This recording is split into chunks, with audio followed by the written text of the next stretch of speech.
For joining us on the I Love CVille Show. It's a busy program lined up on an afternoon in downtown Charlottesville. Unfortunately, multiple parents reached out to us, including one family that we know extremely well last night. A daughter with her mother sitting next to us sent me a direct message through the mom's account and said, Monticello High School is a scary place right now. Overdoses are happening, and they're happening at an unhealthy and terrifying clip. We will unpack that story for you today. Laced vape cartridges putting students on stretchers and into ambulances heading into hospital during school hours. Assistant principal for Monticello High School has notified parents what is going on. Parents feel the clarity and what is actually happening is being sugar-coated by administrators within Albemarle County Public Schools. That story, the lead of the Tuesday edition of the I Love CVille Show. Also on today's program, we will talk 22% of families unable to pay their bills in the Charlottesville region.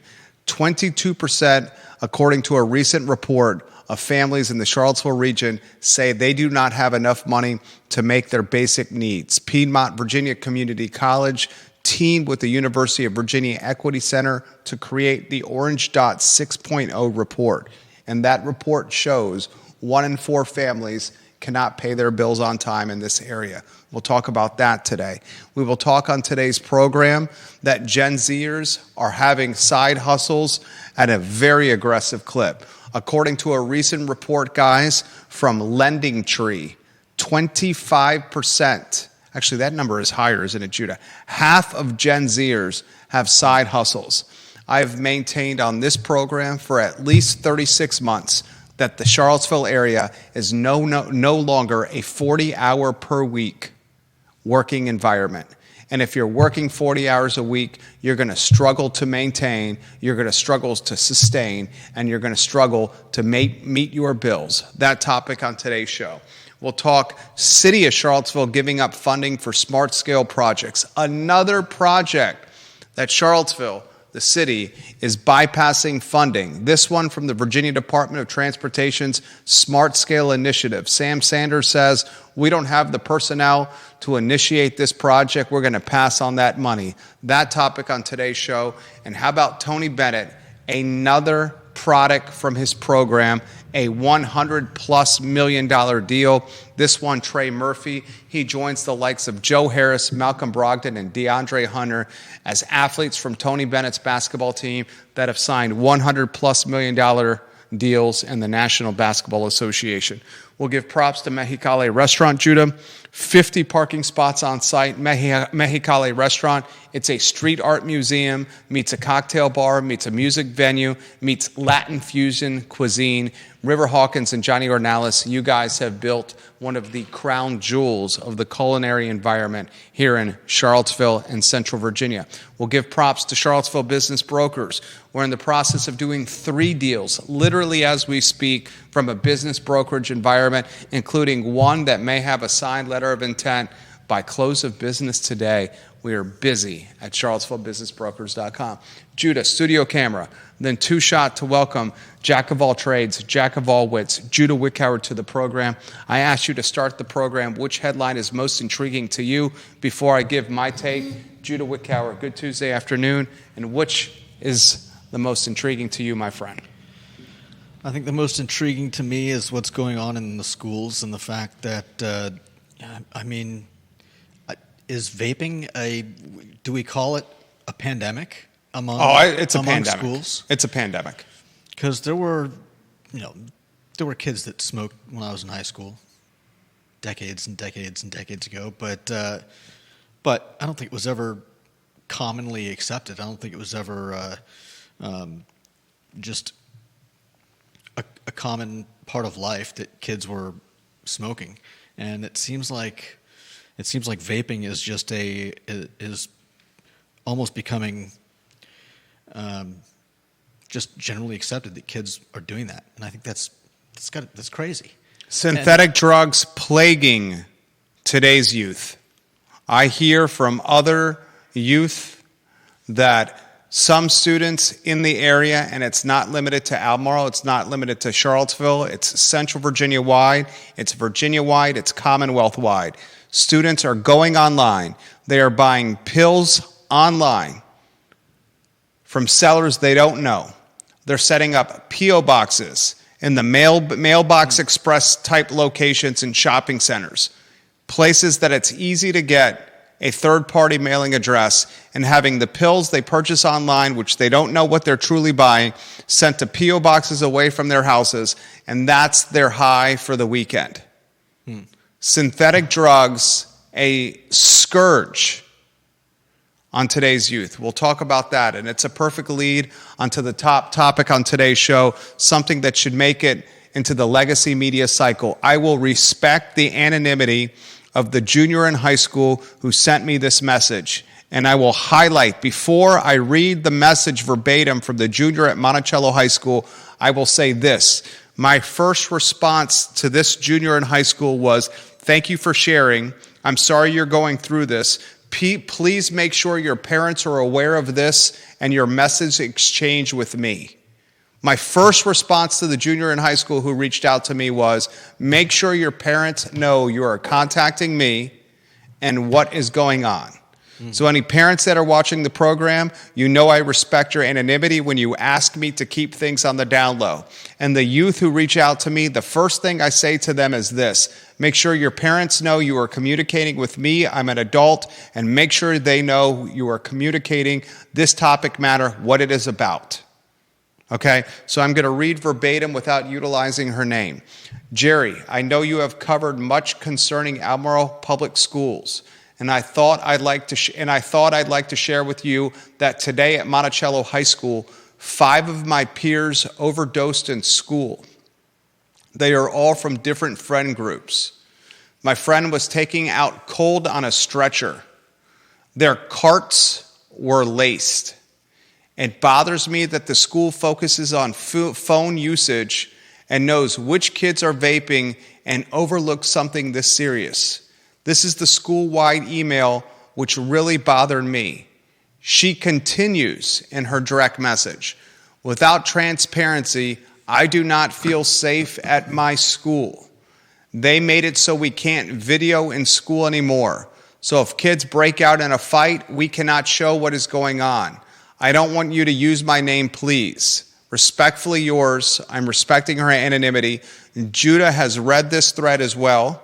He can verify the veracity, the straightforwardness, the honesty of this message exchange. I want to caveat again, I message to the 16-year-old in response, make sure your parents know you are reaching out to me and what this topic matter is about. That's the first thing I said. So here's the nitty-gritty. We got the email forwarded to us by this parent and by this daughter. We then reached out to other parents at Monticello High School that we know who confirmed this storyline. I'm going to read this verbatim in email sent yesterday at 2:43 p.m. from Wendell Green, the assistant principal at Monticello High School. Dear Monticello High School family, he writes, I am writing to inform you that earlier today, emergency personnel responded to our school briefly to assist with a medical incident involving 2 students. Everyone is safe, and we have addressed the situation with the utmost focus on the safety and well-being of our students and staff. Principal Green, Assistant Principal Green writes, we take the health, wellness, and safety of all our members of our school community very seriously. At no point was the safety of any students or staff compromised. While this situation did not cause any changes to our school's operation, we know that anytime we call emergency responders to school, it might cause concerns for your child, and therefore we want to keep you informed of the circumstances at our school. We apologize for any concern that this may have caused your family. Have a good afternoon. Sincerely, Wendell Green, Assistant Principal, Monticello High School. The parents quickly point out to me that it was 5 students. It was not 2 as identified in the email. Yeah. The parents quickly point out to me that these were drug overdoses from vape cartridges that were laced with synthetic drugs that was unknown to the students who were utilizing them during school hours. The parents also follow up by saying this is why phones are necessary in school hours on the student's person. We want to know what's going on, and they feel safer when they're able to communicate with us. So much to unpack on this story.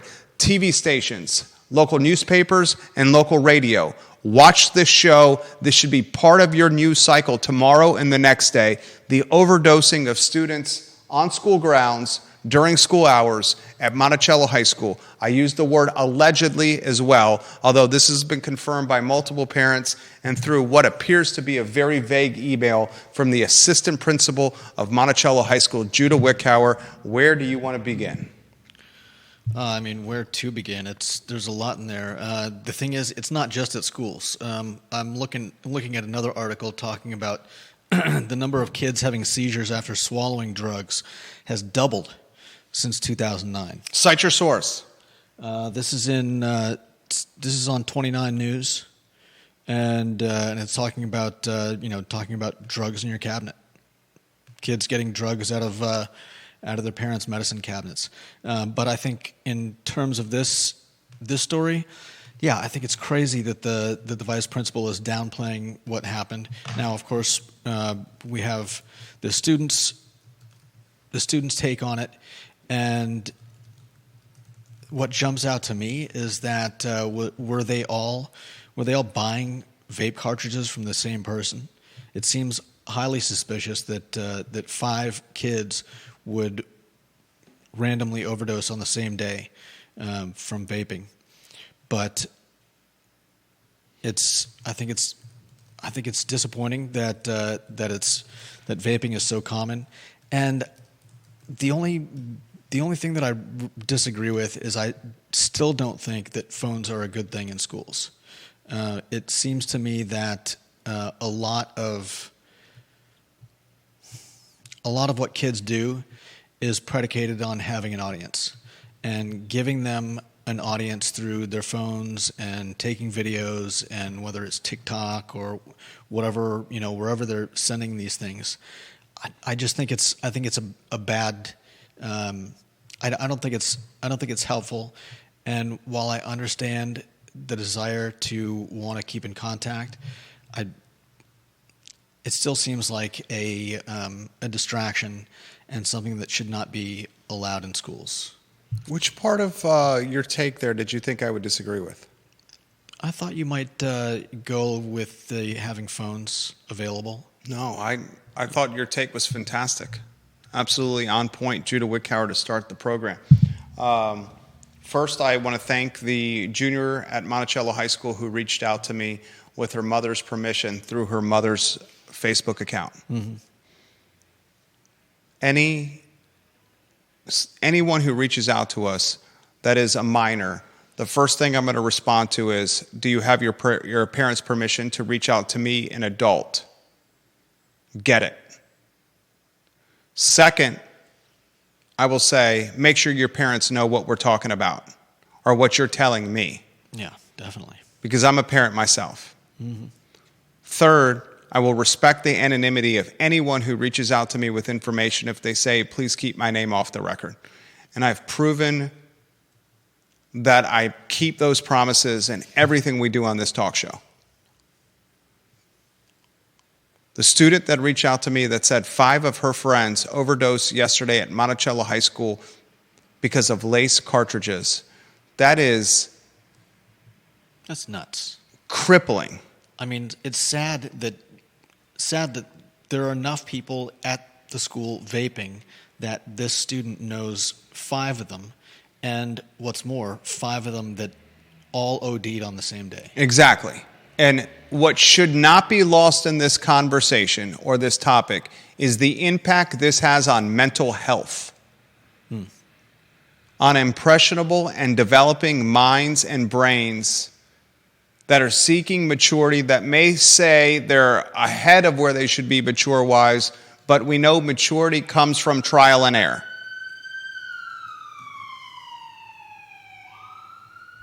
The assistant principal at Monticello High School, who towed the public school line by saying, this does not impact the safety of the students. This did not impact the well-being of our students and staff, that's out of touch and bogus. And Assistant Principal Wendell Green, I attribute the email that you sent to parents yesterday at 2:43 p.m. on a Monday to you following county protocols from the superintendent's office. Yeah. Because the email you sent, Assistant Principal Green, is lacking empathy, authenticity, clarity, communication. It is out of touch. And my hope is the 3 paragraphs that you sent parents were copy and paste language. Pro forma. That's pro forma. Because if this is how you actually think, overdoses, students put on stretchers, wheeled out with student bodies watching, eyes rolled to the back of their heads, ghost white, backs on stretchers, wheeled into ambulance with CPR functionalities being performed on them, if that's not going to have crippling mental health impacts on student bodies, then you're not in touch with reality. Even more than mental health effects, I would say, I would hope the school would get in touch with parents and say, look, this is what happened. you know your kids. If you think your kid might be vaping, there are laced cartridges out there that are causing seizures. I mean, does the school really want to look out for the safety of the kids? Because I think that would be the first thing to do. Dr. Karen Wolf, watching the program, who I have tremendous respect for, said, I completely agree that seeing this is incredibly traumatic for witnessing students. Yeah. Suzanne Daly, watching the program, this is a boilerplate message across ACPS. Albemarle High School principal sends the exact same message when a medical emergency occurs. Suzanne Daly, also, ACPS will not bring in drug dogs to schools even though they pretend to care about the well-being of students. We get emails about metal detectors at AHS sports events in our children's attendance, but they know drugs and vaping are happening during the school day and they do nothing. Suzanne Daly says Haas should have been fired years ago, the superintendent. Karen Wolf says, I send my daughter with an Apple Watch so we can communicate in emergencies, but she is not tempted to use a phone during school hours. Jessica Wingfield Lilly says this, they wouldn't allow kids to leave class, but allow them to sit in class and watch someone fall out in the floor, foaming at the mouth. The direct messages, the DMs are coming in. This from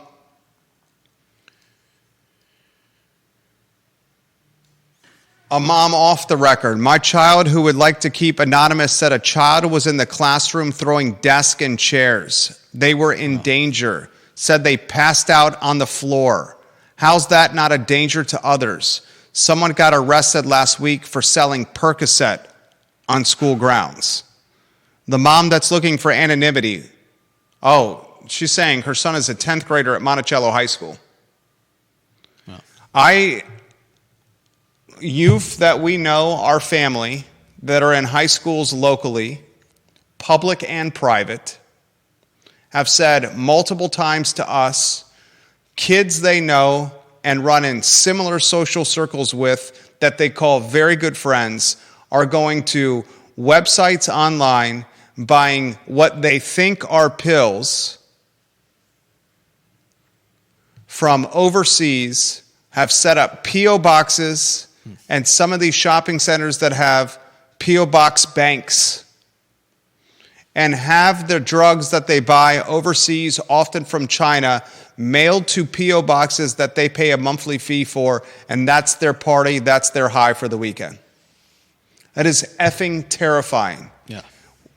I've said many times on this program, growing up in middle school, in high school, and college, I was the bad kid. The one that broke the rules, the one that did too much drinking, too much partying, dated the older girls, and did drugs. The extent of the drugs that we did growing up was smoking weed and drinking too much. It was not synthetic drugs.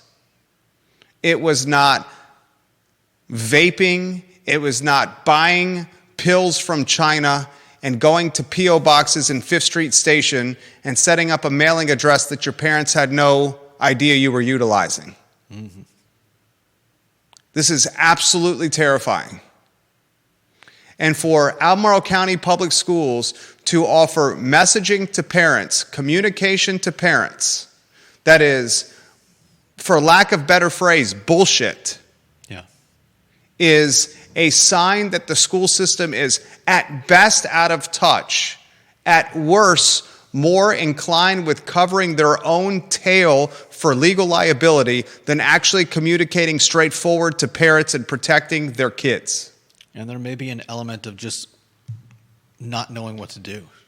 We have multiple parents that are saying they saw kids yesterday at Monticello High School falling on the floor and foaming at the mouth, and one parent sent me a direct message that you can see. I'm going to slide to Judah Schott so he can verify what I'm saying.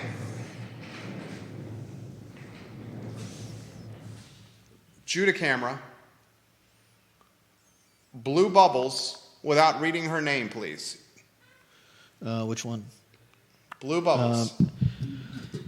My child, who I would like to keep anonymous, said a child was in the classroom throwing desks and chairs. They were a danger.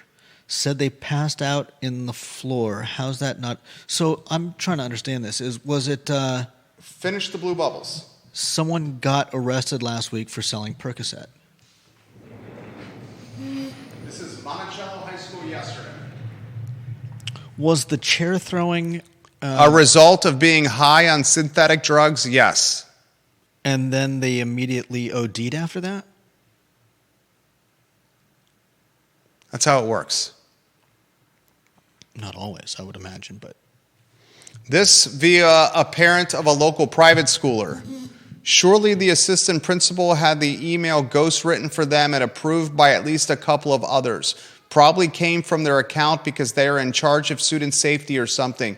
Blame shouldn't be associated with that individual's name, but with the governance overall of Albemarle County Public Schools. I agree with that statement. I 100% agree with that statement.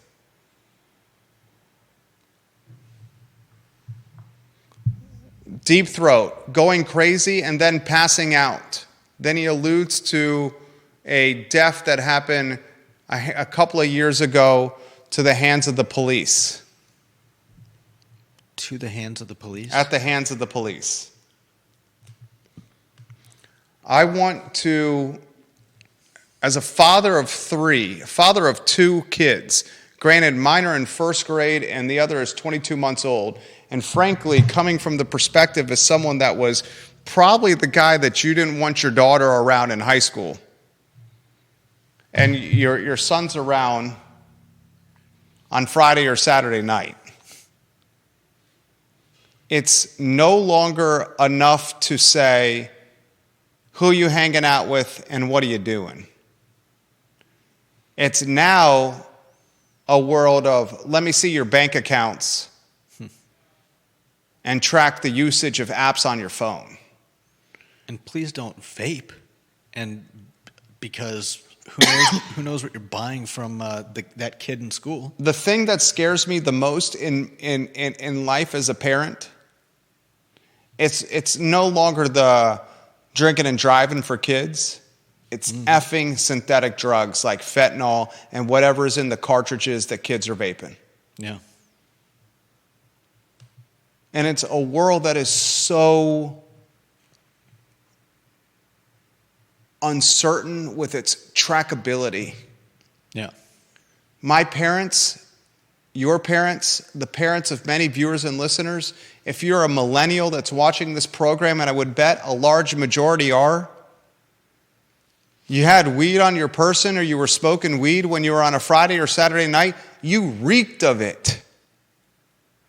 You went boozing underage with your friends at a campfire or in the woods or in your parents' basement or your buddy's basement down the street, and you came home by curfew, you reeked of booze. My parents could smell that I was in trouble when I walked in the door. You can't do that now. Yeah. It's odorless. It's vaporless. It's digestible. It doesn't leave a residue of stink. Yeah. Another thing that's crazy and completely different, the times have changed. It's less about getting drunk. And it's more about chasing a synthetic or pharmaceutical high. And to the parents that are saying, Jerry, the show has influence and changed the stance you have on cell phones because people listen, you may not like what I respond here. I still don't think cell phones should be a part of the school day. And this may go against the popular opinion, but the show is honest and it's straightforward, and it's not about agreeing all the time. It's about having conversation that's frank. I don't think the phones are part of the solution. Yeah. Is an Apple Watch, like Dr. Wolf is saying, part of the solution? Perhaps. Perhaps that's part of the solution. Mm-hmm. Apple Watch is not going to be able to video and social media and Snap and TikTok. Yeah. But it'll still give a method of communication with parents. Yeah. Because I will bet you there's a boatload of parents that are watching this program that feel a level of distrust with administration and with the school system, a level of distrust that did not exist per se when we were kids and our parents were supervising ourselves. Yeah. When we went to school, my parents looked at school as a byproduct of them as parents. Now kids go to school, whether it's public or private, and it's not a byproduct of parents. What do you mean by a byproduct of parents? An extension of protection from mom and dad. Yeah. Kelly Jackson, I want my kids to have a cell all the time. I want them to be able to call me anytime they need. I appreciate that, KJ, and respect your opinion tremendously. I will stand by the statement that I do not think the cell phone is in the school and on school hours is the right solution. Nor do I. Juan Sarmiento, the vaping and drugs have reached epidemic proportions in schools. I agree with Judah. Phones are a distraction. The school needs to get a whole lot better at transparency and alerting the parents if they want the cell phone ban to last. No doubt. The communication from the schools when it applies to parents has got to be honest. I talk about this with the health system. The UVA health saga and the fraudulent billing and the medical chart changing to maintain performance standards, it erodes trust. And if there's no trust with a health system and its patients, then the house of cards crumbles, because the house of cards is predicated on trust. Going to a hospital and getting medical treatment that's for the best of the patient and their family. That's what it's about. And when that's in jeopardy, the medical system is in peril. It's the same thing with schools.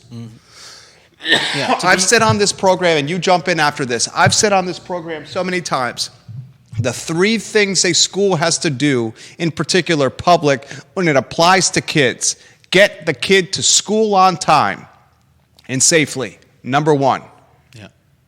Keep the kids safe during school hours, number two. And get the kid home on time and safely, number three. Those are the three tenets of school. I would imagine education might Education cannot happen if you can't keep the kids from overdosing or fighting or brawling or killing themselves. Yeah. You can't learn if you're not alive, or if you're OD'd, or if you're beat the hell up. Those are the three first tenets. Then the education. Your thoughts? I completely understand a parent's desire to stay in touch with their kids, but I just don't see how phones fit in with an educational place like a school, with kids and their propensity for antics. And the phone just creating a kind of, I don't know, a media lens that is almost, I feel like, provides a stage and a place to show off or goof off, or I think it's a distraction, and I think it's not a good fit for schools. Rotate those lower thirds for this first topic. Ginny Who watching the program on Twitter. Ginny Who said, I was driving by Monticello High School at the start of your talk show today, Jerry. And in the process of driving by Monticello High School at the top of the show, I saw a number of students walking to the market. My first thought was, how is this not a safety issue? And my second thought, do their parents know they are leaving campus and going wherever they want at Monticello High School? If you're just tuning into the program, I was contacted last night by a 16-year-old at Monticello High School with her parents' permission through her mom's account. And she notified me that 5 students yesterday at Monticello High School overdosed on lace cartridges. Multiple parents have reached out to us since then, since the show launched 36 minutes ago, including one mom who said one of those students fell to the floor foaming at the mouth, and before the student fell to the floor foaming at the mouth, they were picking up desks and chairs and throwing them around the classroom at other students. Monticello High School responds with a 3-paragraph message from the assistant principal, and unfortunately, Mr. Wendell Green, you've been used by a pawn by the front office here. And the 3-paragraph message makes no mention of overdosing and of desks and chairs being thrown at other students, of students being carried out on stretchers with their eyes rolled in the back of their head, pale and ghost white, and CPR being performed on their bodies in hallways. I encourage the television stations and the newspapers that vet this show for information for their respective news broadcasts and news cycles to dig into this story and publish the content on your respective platform, because it's content matter that the community deserves to know.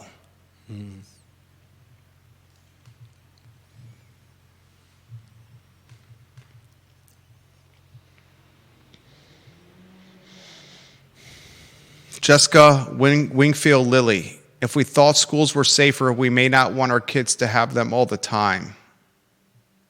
I think she means phones. I think she does as well. I agree. It's an understandable. She wants the phones in the schools. Kelly Jackson, I don't think they should be texting or playing games, but I don't trust the schools enough to let them call me if needed, and the schools aren't very transparent about what is happening. Karen Wolf, the doctor, the smart technology is what is interfering with our kids' ability to focus on school. Dumb phones and watches are a nice way to allow for them to communicate without interrupting the school day. Shane Baker Serbati says, wow.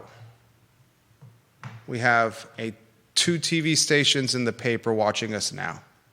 Grammy Ward, thank you for watching the broadcast as well. What the actual F is going on here? Yeah. And as generations evolve, the generations become smarter. And the drug use has become innovative in some ways, more stupid in others. Innovative in the ways that there is no smell or stench. Innovative in that it's easier to hide. Innovative that it utilizes the internet and P.O. boxes and nondescript super DL ways of acquiring the drug of choice. More stupid because the drug has deadly effects. Who's overdosing on smoking too many joints? Right.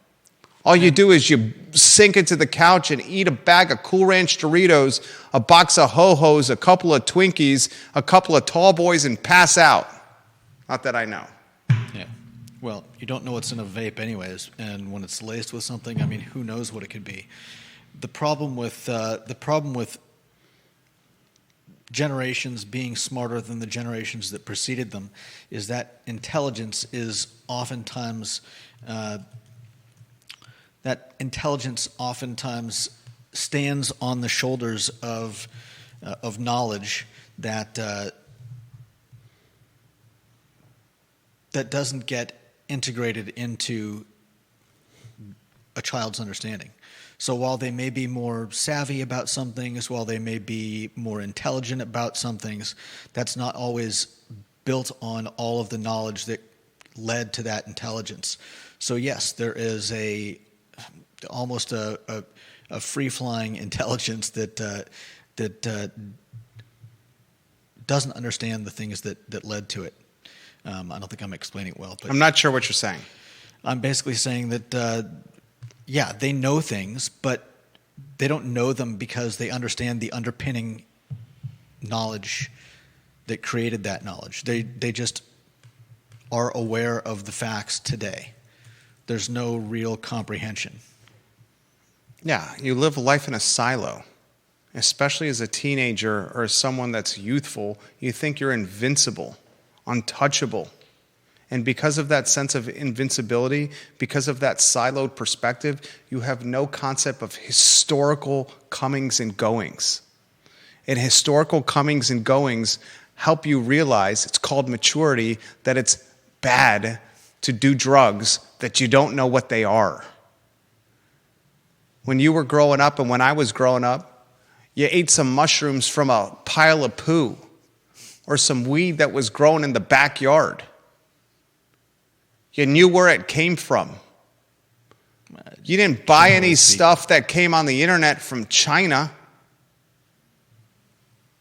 Come on. The definition of stupidity. There were still bad drugs back then. What? What do you mean, what? I mean, not that everybody was doing it, but there's long been stuff like PCP, various other drugs out there that was extremely fringe. I agree. Extremely fringe. I'm just saying. The PCP of yesteryear is the drug of choice of this year. Karen Wolf says, and I respect this woman's opinion, she's in the trenches. This is not just Monticello High School. I had a patient tell me last week that one student at her school in a neighboring county is high in school every single day. Suzanne Daly making the point I'm making, drugs easier to hide from humans.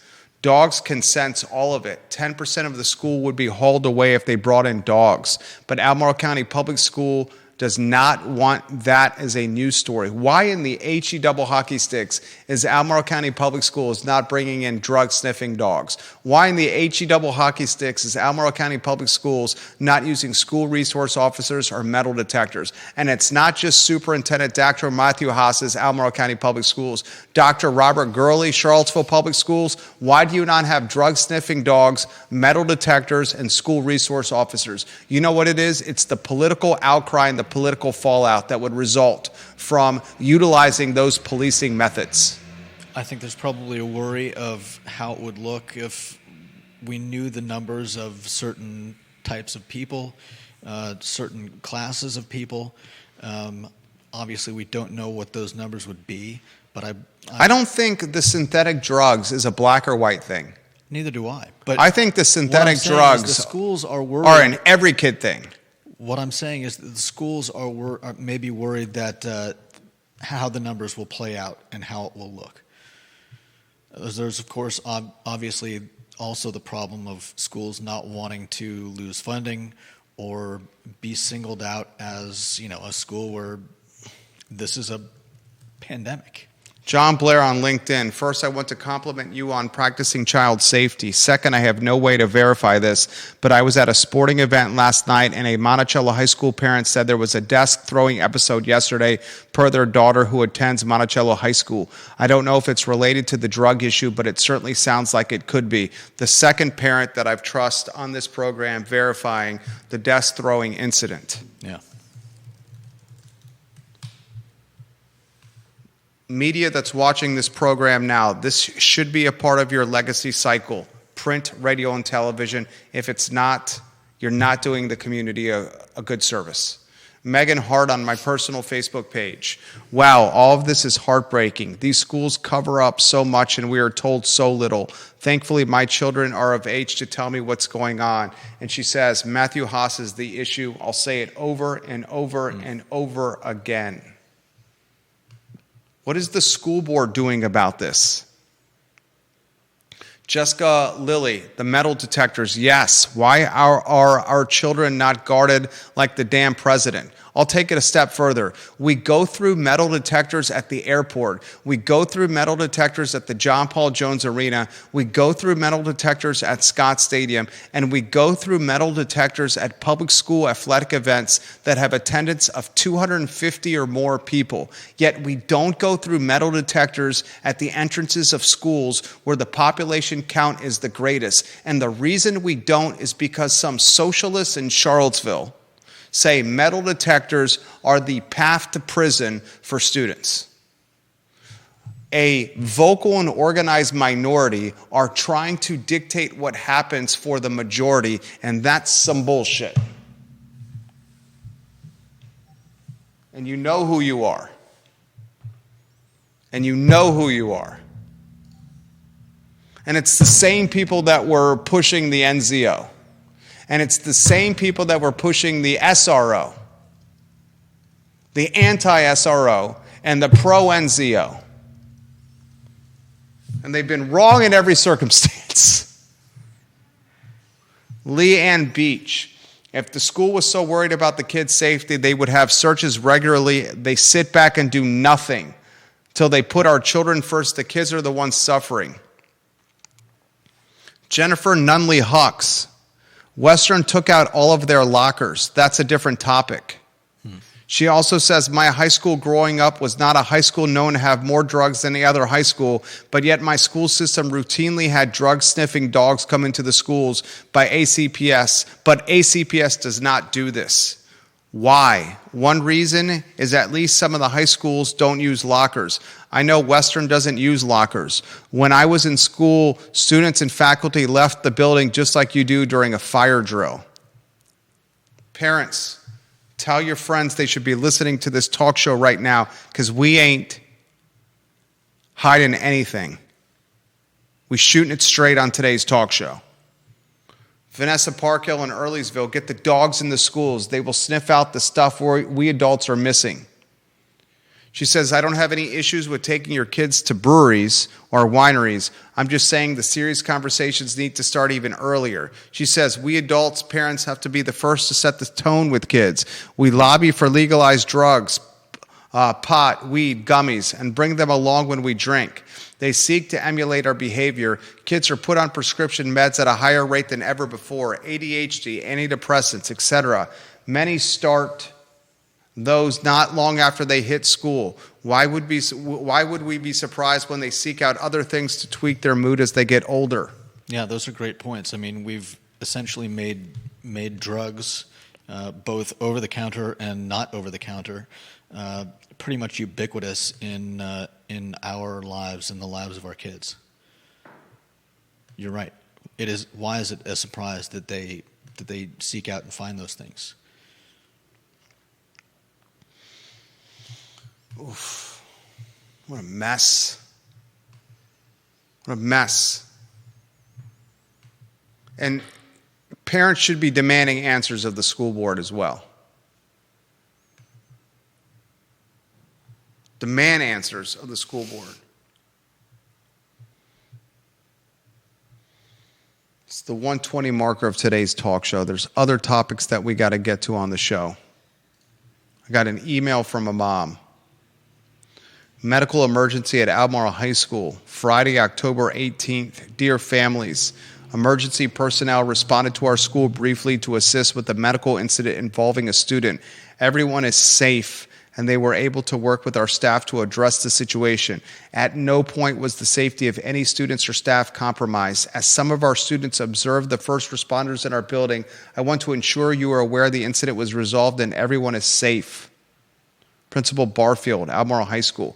the principals and assistant principals and the superintendents watching the program, when students see their peers and their friends with their eyes rolled back on their heads, pale white, foaming in the mouth on stretchers, when CPR is being done on them in the hallways as they're being rushed and whisked to the ambulance to send them to the hospital, that has significant mental health impacts. Do we know that what that email was about? That was something that happened at Albemarle High School. On Friday. Yeah. We don't know what it's about because you're not getting any clarity from the school system. Mm-hmm. Ashley Moyer, Caroline Bishop, Grammy Ward, thank you for sharing the show. Share the show.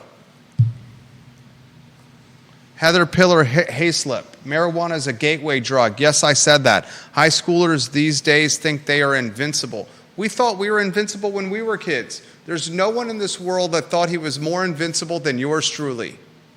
Routinely taking the Volvo 740 GLE, the family Volvo that mom and dad bought because they knew their son was a psychopath, at 110 miles an hour.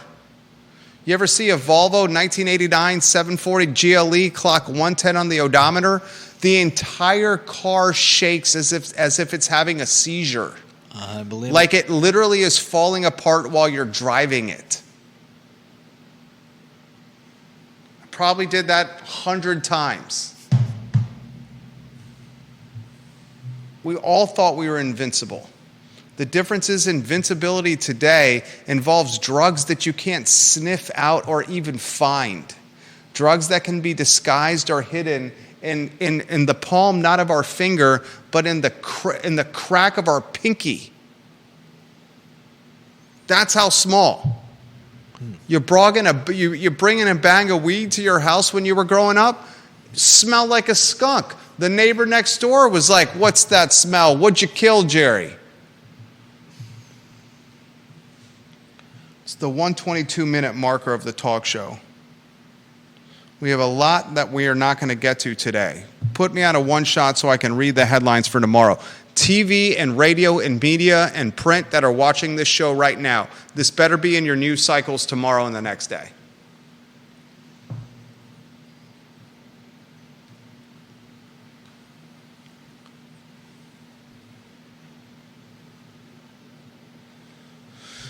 On tomorrow's program, we'll talk the fact that 22% of families in Charlottesville are saying they do not make enough money. This according to an Orange Dot report. Basically, 1 in 4 families, an Orange Dot report, saying they don't have enough money to pay their bills. On tomorrow's show, we'll talk half of Gen-Zers, 50% of Gen-Zers, according to a lending tree report, say they have a side hustle. And I'll close the program by saying this. Tony Bennett, the guy who just retired, he had another athlete, Trey Murphy. He now has 4 basketball players in the NBA that have signed $100 million+ contracts. Malcolm Brogdon, Joe Harris, DeAndre Hunter, and now Trey Murphy with the New Orleans Pelicans. And on tomorrow's show, we'll talk the city of Charlottesville giving up smart scale funding for transportation. Free money from the Commonwealth. No, we're not going to take. City of Charlottesville, what are you doing? The Tuesday edition of the show. I'm Jerry Miller.